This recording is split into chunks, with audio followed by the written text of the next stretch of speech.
Hello दोस्तों, कैसे हैं आप लोग। आइए आज हिंदी व्याकरण का तीसरा वीडियो शुरू करते हैं। तीसरा क्लास आज शुरू करते हैं। इसके पहले क्लास में हम लोगों ने व्याकरण और भाषा देख लिए थे।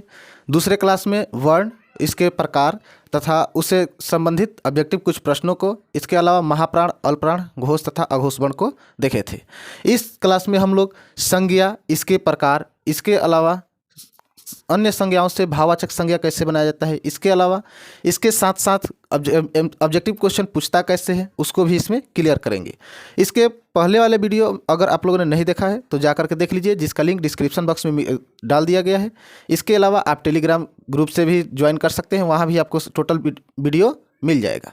तो आइए शुरू करते हैं। इस क्लास में आपका डाउट प्रश्न भी क्लियर किया जाएगा। जैसे आज आपको यदि किसी प्रकार का प्रश्न आपका डाउट है तो कमेंट कर दीजिएगा। इस आपके डाउट प्रश्न को कल क्लियर किया जाएगा, ठीक है, अगले वीडियो में क्लियर किया जाएगा।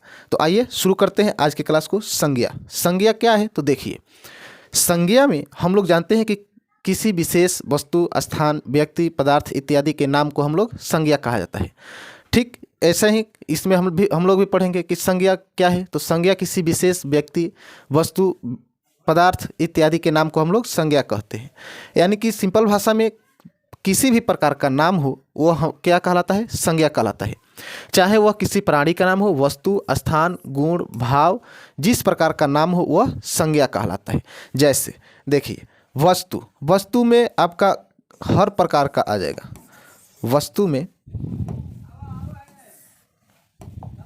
वस्तु चाहे किसी प्राणी का नाम हो, पदार्थ का नाम हो, अथवा स्थान का नाम हो, इन सब का किसी प्रकार का भी नाम हो आपका संज्ञा आएगा।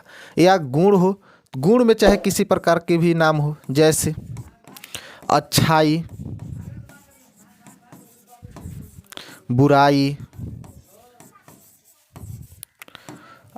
बुराई, काला, भूरा इत्यादि जितना भी गुण हो, ये सब गुण आपका क्या कहलाएगा, संज्ञा। इसके अलावा भाव में भी अगर भाव का भी अगर बात करें तो भाव में भी क्या हो जाएगा, भाव में हो जाएगा बुढ़ापा,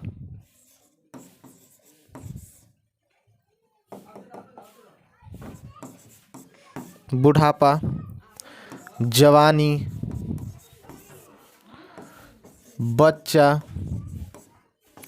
बचपना इत्यादि, ये सब संज्ञा हो जाएगा। ठीक है, ये इन सबको संज्ञा कहते हैं। यानी कि सिंपल भाषा में, सरल शब्दों में अगर कहें तो क्या हो जाएगा, संज्ञा किसको कहते हैं। तो किसी भी पदार्थ के नाम, वस्तु के नाम या स्थान, भाव इत्यादि के नाम को हम लोग संज्ञा कहते हैं। अब भाई संज्ञा के प्रकार देखते हैं। संज्ञा के 5 प्रकार होते हैं: व्यक्तिवाचक संज्ञा, भाववाचक संज्ञा, जातिवाचक संज्ञा, द्रव्यवाचक संज्ञा और समूहवाचक संज्ञा। अब संज्ञा के इस 5 प्रकार में व्यक्तिवाचक संज्ञा, जातिवाचक संज्ञा, भाववाचक संज्ञा, समूहवाचक संज्ञा और द्रव्यवाचक संज्ञा। व्यक्तिवाचक संज्ञा को जब हम लोग पढ़ेंगे तो व्यक्तिवाचक संज्ञा में हमेशा सिंगल आदमी आते हैं और एक वर्ड से एक ही आदमी का बोध होता है, तो इन्हें हम लोग व्यक्तिवाचक संज्ञा कहते हैं। जैसे देखिए, व्यक्तिवाचक संज्ञा किसे कहा जाता है, तो जिस शब्द से किसी विशेष व्यक्ति, वस्तु, स्थान इत्यादि का नाम का पता चलता है उसे व्यक्तिवाचक संज्ञा कहते हैं। इसमें वर्ड चाहे कोई भी हो, उससे सिंगल आदमी का ही बोध होता है। जैसे दिशाओं के नाम में अगर ले ले तो पूर्व, पश्चिम, उत्तर, दक्षिण इत्यादि, ये जितने भी है सिंगल शब्द। जैसे पूर्व एक ही दिशा है, पश्चिम एक ही दिशा है, उत्तर एक ही दिशा है, दक्षिण एक ही दिशा है। इसके अलावा अगर देशों के नाम की बात करें, चाहे व्यक्तिवाचक संज्ञा में हमेशा ध्यान में रखिएगा, शब्द चाहे कोई भी हो हमेशा सिंगल व्यक्ति या स्थान या नाम का बोध कराएगा। जैसे देशों के नाम में अगर बात करें तो भारत हो गया, पाकिस्तान,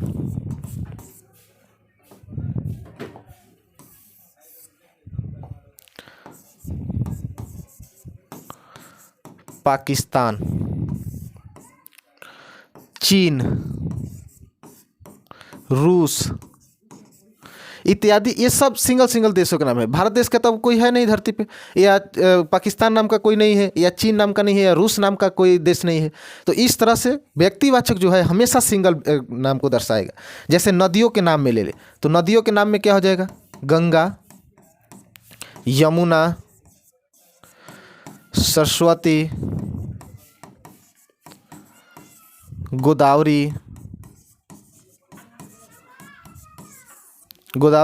ये सब देखिएगा तो सब सिंगल सिंगल ही नाम बताएगा। इसके अलावा पर्वतों के नाम में देख लें तो पर्वतों के नाम में हो जाएगा हिमालय,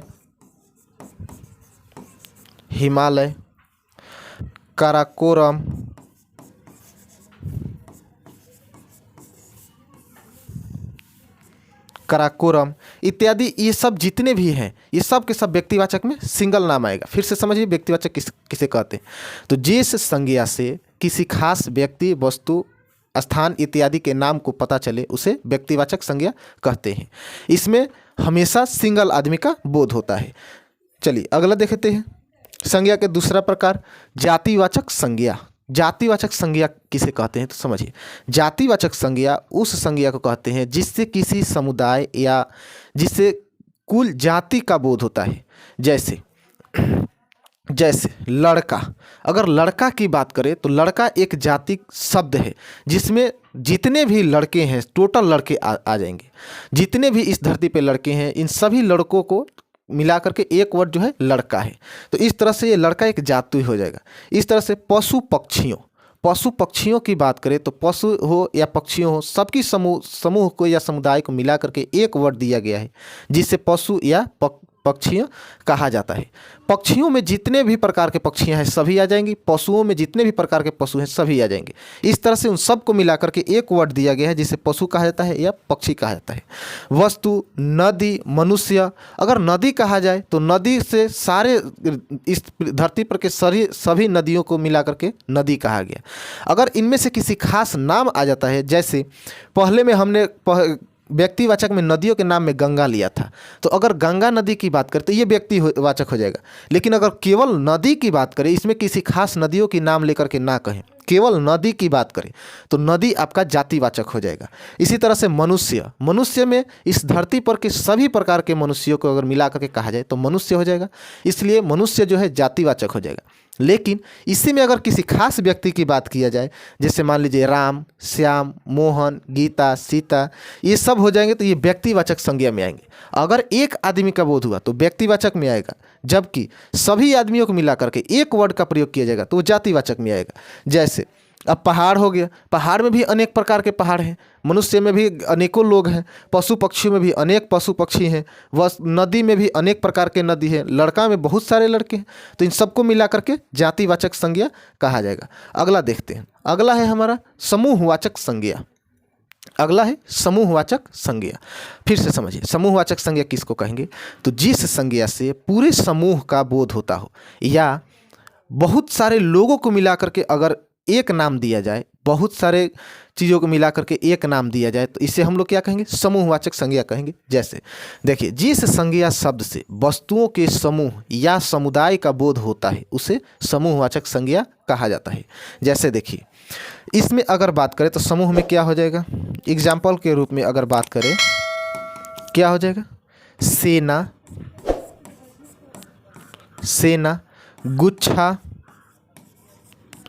गुच्छा में बहुत सारा गुच्छा होता है, जैसे चाबी की गुच्छा हो गया, आम की गुच्छा हो गया, लीची की गुच्छा हो गया, अनेकों प्रकार के गुच्छा होता है। समूह, इसको अगर कहें तो समुदाय में अगर समूह में अनेकों प्रकार के आ जाएगा, जैसे सेना, गुच्छा, मेला, भीड़। जहाँ अनेक प्रकार के मिला करके एक वर्ड को दिया जाए उसे क्या कहा जाएगा? समूहवाचक संज्ञा कहा जाएगा। अब देखिए, इसमें जातिवाचक भी आता है। जैसे जातिवाचक में भी होता है कि एक वर्ड होता है और उसमें से बहुत सारे लोग आते हैं। जैसे लड़का अगर देखिए, तो लड़का की अगर बात किया जाए तो लड़का एक वर्ड है जो जातिवाचक में आता है। अब लड़का में कहा जाएगा तो लड़का में भी बहुत सारे लड़के आ सकते हैं, तो इसको समूहवाचक भी हम लोग कह सकते हैं। लेकिन देखिए, समूहवाचक जहाँ भी होगा तो समूह में जिसकी भी बात किया जाएगा वो सभी के सभी एक जगह होंगे, एक स्थान पे होंगे। जबकि अगर जातिवाचक की बात किया जाएगा तो जातिवाचक पूरे धरती पे कहीं भी हो सकते हैं, या आसमान में भी कहीं हो सकते हैं, या वो अलग अलग हो सकते हैं, और उन सबको मिलाकर के एक नाम दिया जाएगा। जबकि समूहवाचक संज्ञा में अगर बताया जाए तो समूहवाचक संज्ञा में अगर देखा जाए तो समूहवाचक संज्ञा में आपको सभी एक जगह ही मिला होंगे, एक स्थान पे एक दूसरे के आसपास ही होंगे, और उन सबको मिलाकर के एक नाम दिया जाएगा। जैसे सेना में अगर कहा जाए तो सेना में सभी सैनिक एक जगह ही होते हैं, जिन्हें सेना कहा जाता है। गुच्छा की बात की जाए, अब वो गुच्छा या आम का हो, लीची का हो, या चाबी का हो, तो आम, जब बहुत सारे आम एक ही टहनी में लगे होते हैं तो उन्हें आम का गुच्छा कहा जाता है। लीची भी एक ही टहनी में होती है, वो भी एक दूसरे के बहुत करीब करीब होती है। चाबी की गुच्छा बात किया जाए तो चाबियां भी सभी एक दूसरे के पास में ही होती है। तो इससे आप पहचान सकते हैं जो जिस समूहवाचक संज्ञा से अगर उस किसी की बोध कराया जाए तो वो सभी के सभी एक दूसरे के पास में होंगे। जबकि जातिवाचक संज्ञा की बात किया जाए तो जातिवाचक संज्ञा में एक वर्ड तो होगा, वो भी बहुत सारे लोगों को दर्शाएगा, बहुत सारे वस्तुओं को दर्शाएगा, लेकिन वो अलग अलग हो सकते हैं। तो इस तरह से जातिवाचक और समूहवाचक आप पहचान सकते हैं। अगला क्या है? द्रव्यवाचक संज्ञा। अगला क्या है? द्रव्यवाचक संज्ञा। तो द्रव्यवाचक संज्ञा में हम लोग क्या जानते हैं? तो द्रव्यवाचक संज्ञा में हो जाता है कि जिस संज्ञा से नाप तौल या द्रव्य यानी कि बहने वाली पदार्थ का बोध होता है उसे द्रव्यवाचक संज्ञा कहा जाता है। जैसे देखिए, जिस संज्ञा से नाप तौल वाली वस्तु का बोध हो उसे द्रव्यवाचक संज्ञा कहा जाता है। एग्जाम्पल के रूप में तांबा, पीतल, घी, तेल, सोना, लोहा, पानी, शराब, दूध, ये सब क्या हो जाएगा? आपका द्रव्यवाचक संज्ञा हो जाएगा।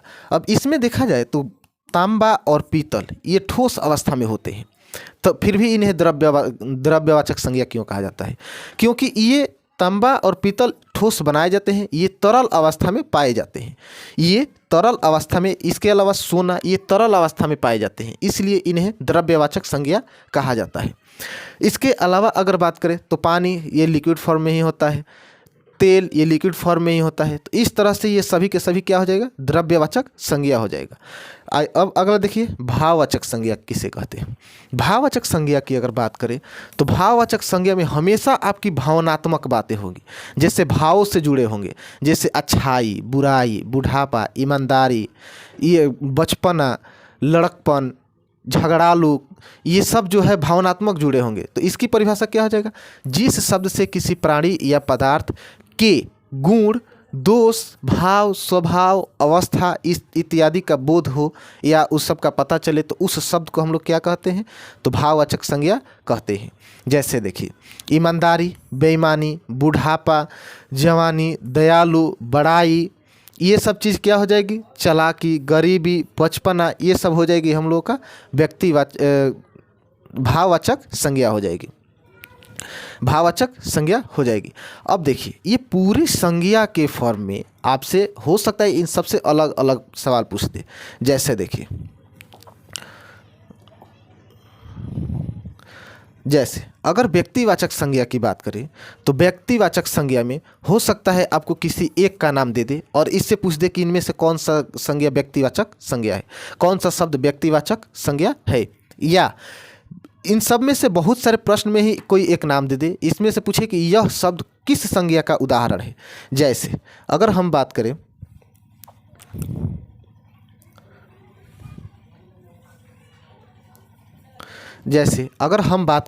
मान लीजिए कि ये भारत ही दे दिया और पूछ दिया कि भारत कौन सा संज्ञा है, भारत कौन सा संज्ञा है, तो ये किस में आएगा? भारत सिंगल है देश, सिंगल देश की बात हो रही है तो भारत ये आपका आ जाएगा व्यक्तिवाचक संज्ञा में।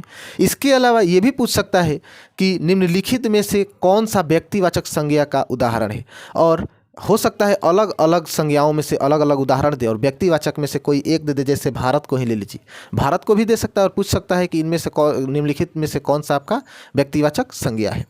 इसके अलावा अगर जातिवाचक संज्ञा की बात करें तो जातिवाचक संज्ञा से भी पूछ सकता है। जैसे मान लीजिए कि आपका लड़का दे दिया, नदी दे दिया, मनुष्य दे दिया, पहाड़ दे दिया, पर्वत दे दिया और इन सब में से पूछ दिया कि नहीं बताइए इनमें से कौन सा आपका जातिवाचक संज्ञा है। तो आप हो सकता है कि अन्य संज्ञाओं में से अलग अलग का विकल्प दे दे और जातिवाचक में से कोई एक दे दे, जैसे मनुष्य, नदी, पशु पक्षियों में से कोई एक या लड़का, ये सब में से दे सकता है। तो आप आसानी से आप इस तरह से पहचान सकते हैं। लेकिन अब यहाँ समस्या ये आती है जब भाववाचक संज्ञा से पूछता है, क्योंकि वो अलग अलग संज्ञाओं से मिल करके बनाया जाता है। जैसे देखिए भाववाचक में हमने क्या बताया है, ईमानदारी, बेईमानी, बुढ़ापा, जवानी, दयालु, बड़ाई, ये सब आपका क्या हो जाएगा, भाववाचक संज्ञा हो जाएंगे। ये सब भाववाचक संज्ञा हो जाएंगे। इनके अलावा अगर बात करें तो अपनों से भी कुछ बनाया जाता है। जैसे मान लीजिए जातिवाचक से भाववाचक पूछ दिया, व्यक्तिवाचक से भाववाचक पूछ दिया, तो इन सब से कैसे बनाएंगे। तो देखिए हमने यहाँ कुछ वर्ड लिए हैं। जैसे जातिवाचक संज्ञा से क्या बनाना है, भाववाचक संज्ञा। ये आपके ऑब्जेक्टिव एमसीक्यू के रूप में पूछता है। एमसीक्यू का मतलब होता है मल्टी चॉइस क्वेश्चंस, बहुविकल्पीय प्रश्न, जिसको हम लोग ऑब्जेक्टिव प्रश्न कहते हैं। अब ये देख लेते हैं जातिवाचक से भाववाचक संज्ञा किस तरह से बनाया जाता है। जैसे देखिए स्त्री की बात करें तो ये किसी विशेष स्त्री की बात नहीं हो रही है। अगर स्त्री शब्द की बात करें तो इससे किसी खास स्त्री की या लड़की की या किसी इस खास प्रकार के आदमी की बात नहीं हो रहा है। इस वर्ड से इस धरती पर की जितनी भी स्त्रियां हैं सबकी बोध हो रहा है, तो इसलिए यह जातिवाचक संज्ञा हो जाएगा। और इसका अगर भाववाचक बताएं तो भाववाचक क्या हो जाएगा, स्त्रीत्व। स्त्रीत्व का मतलब होता है कि स्त्री का गुण जिसमें हो, वह स्त्री जिसमें एक स्त्री का गुण हो उसे स्त्रीत्व कहा जाता है।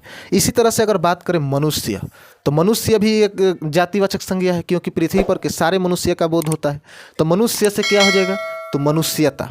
शास्त्र से क्या हो जाएगा, शास्त्रीयता। पशु से क्या हो जाएगा, पशुता।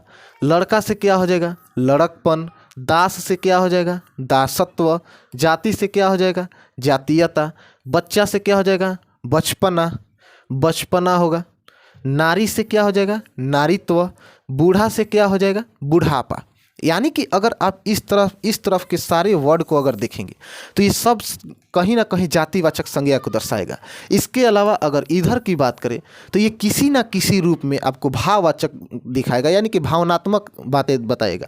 जैसे पशुता से क्या होता है, पशुओं के गुण को दर्शा रहा है। यहाँ पे लड़कपन से क्या दिखा रहा है, लड़कपन यानी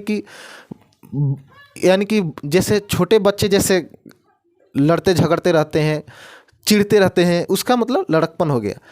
जातीयता की बात करें तो ये किसी खास जाति की बात ना करके उसके गुणों की दर्शाएगा। ये बचपना यानी कि बचपन का समय, बचपना। बुढ़ापा यानी कि बुढ़ापा का समय हो जाएगा, बुढ़ापा। तो ये भावनात्मक बातें हमेशा बताता है, भाव का बोध कराता है हमेशा भाववाचक संज्ञा। तो हो सकता है कि इससे भी किसी प्रकार का प्रश्न आपसे पूछ दे।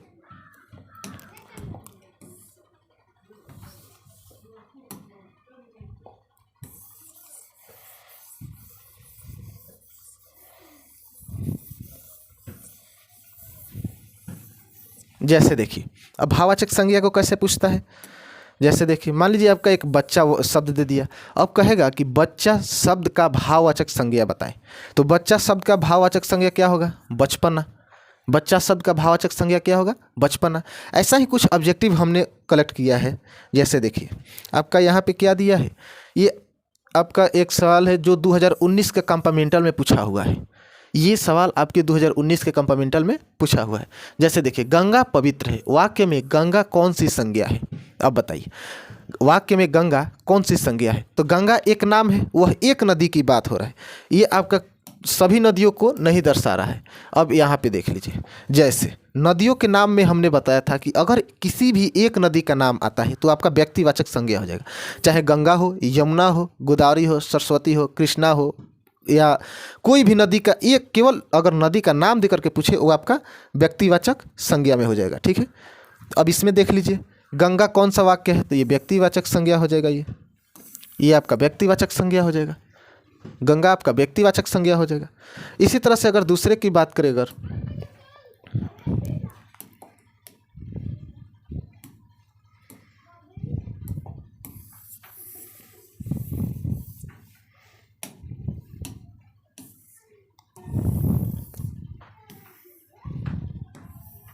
इधर देखिए, अब इसमें देखिए क्या पूछा गया है। इसमें मेरी निर्धनता पर दया करो, भाववाचक संज्ञा चुने। 2015 के एनुअल में पूछा गया है, मेरी निर्धनता पे दया करो। इसमें से भाववाचक संज्ञा पूछ रहा है, मेरी निर्धनता दया करो। इस पूरे वाक्य में से आपको भाववाचक संज्ञा को चुनना है। जबकि मेरी देखा जाए तो मेरी ये अपने आप को दर्शाता है, तो ये भाववाचक है नहीं। दया की बात किया जाए तो दया तो ये संज्ञा है, लेकिन भाववाचक संज्ञा नहीं, ये क्रिया का काम करता है। और करो ये क्रिया का भी है। जबकि निर्धनता देखा जाए, निर्धनता को अगर देखा जाए तो निर्धनता आपका कहीं ना कहीं ये किसी न किसी संज्ञा से बना हुआ है। निर्धनता आपका कहीं ना किसी संज्ञा से बना हुआ है। और उसका अगर बात करें तो ये जातिवाचक संज्ञा से बना है। ये जातिवाचक संज्ञा से बना है। निर्धनता जो है जातिवाचक संज्ञा से बना है। और वो कौन सी संज्ञा है? तो निर्धन। निर्धन, निर्धन का मतलब क्या होता है? गरीब। निर्धन का मतलब होता है गरीब। और ये निर्धन से ये निर्धनता भाववाचक संज्ञा आपका बना हुआ है। तो इस तरह से आप देख सकते हैं। अब देखिए एक और प्रश्न है आपका, एक और प्रश्न है। इसमें देखिए क्या पूछा है। इसमें पूछा है बुढ़ापे में बच्चा, बुढ़ापे में इंसान बिल्कुल बच्चा बन जाता है। देखिए इसमें क्या पूछा है, बुढ़ापे में इंसान बिल्कुल बच्चा बन जाता है। इस वाक्य में बुढ़ापा कौन सी संज्ञा है? इस वाक्य में बुढ़ापा कौन सी संज्ञा है? देखिए इसमें वर्ड दे दिया है, यहाँ आपको इसमें वर्ड दे दिया है और संज्ञा पूछ रहा है। किसी में संज्ञा दे देता है, वर्ड पूछता है। इसमें वर्ड दे दिया है, संज्ञा पूछ रहा है कि बुढ़ापा कौन सी संज्ञा है? जातिवाचक, व्यक्तिवाचक, भाववाचक या समूहवाचक? अगर इसमें बात करें जातिवाचक की, तो जातिवाचक की बात करें तो जातिवाचक बुढ़ापा होता है या बूढ़ा होता है। बूढ़ा होता है आपका, वृद्ध होता है जातिवाचक संज्ञा, क्योंकि इससे जितने भी बूढ़े लोग होंगे सबकी बोध होता है। जबकि बुढ़ापा की बात करते ये भावनात्मक बातें हैं, भाव की बातें, ये जातिवाचक संज्ञा नहीं है। व्यक्तिवाचक अगर बात करें तो व्यक्तिवाचक में तो हमेशा सिंगल आदमी आता है। व्यक्तिवाचक में हमेशा एक आदमी का बोध होता है। तो इस तरह से बुढ़ापा ये तो होगा नहीं, क्योंकि ये भावनात्मक बातें हैं। अब समूहवाचक की बात करें तो समूह में भी ये आएगा नहीं। तो ये कौन सा होगा? आपका भाववाचक संज्ञा होगा। बुढ़ापा आपका भाववाचक संज्ञा होगा। हमेशा याद रखिएगा, जितने भी भावनात्मक बातें होगी सब भाववाचक में आएंगी। जितने भी सिंगल शब्द होंगे वो सब व्यक्तिवाचक में आएंगे। या एक शब्द से अनेकों लोगों की बात की जाए जो एक दूसरे के पास ना होते हुए भी समूह में आते हैं, उससे हम लोग जातिवाचक संज्ञा कहते हैं। और समूहवाचक की बात करें तो बहुत सारे लोग या पदार्थ या पशु पक्षियों या स्थानों को मिला करके अगर एक नाम दिया जाए तो समूहवाचक हो जाएगा। लेकिन समूहवाचक में सभी लोग या वस्तु हमेशा एक दूसरे के पास में रहते हैं, इस बात का ध्यान रखिएगा। जबकि जातिवाचक में अलग अलग भी हो सकते हैं। अब देखिए अगला देख लेते हैं। अगला क्या दिया हुआ है, अगला देख लेते हैं। एक और प्रश्न है। इसमें क्या पूछा है, द्रव्यवाचक संज्ञा का उदाहरण बताइए। निम्नलिखित में से द्रव्यवाचक संज्ञा का उदाहरण बताइए। द्रव्यवाचक संज्ञा का इसमें से उदाहरण देना है। जबकि देखिए ऑप्शन में क्या क्या दिया हुआ है, गुच्छा। गुच्छा हमने पहले ही बताया, गुच्छा कोई भी हो वो किस में आएगा? समूहवाचक संज्ञा में। आम का गुच्छा हो, लीची का हो या चाबी का हो, किसी प्रकार का गुच्छा हो, ये आपका समूहवाचक संज्ञा में आएगा। इसके अलावा तेल, तेल की बात करें तो इसे नापा, तौला या मापा जाता है। ये द्रव्य अवस्था में पाया जाता है, तो ये आपका द्रव्यवाचक संज्ञा हो जाएगा। ये आपका द्रव्यवाचक संज्ञा हो जाएगा।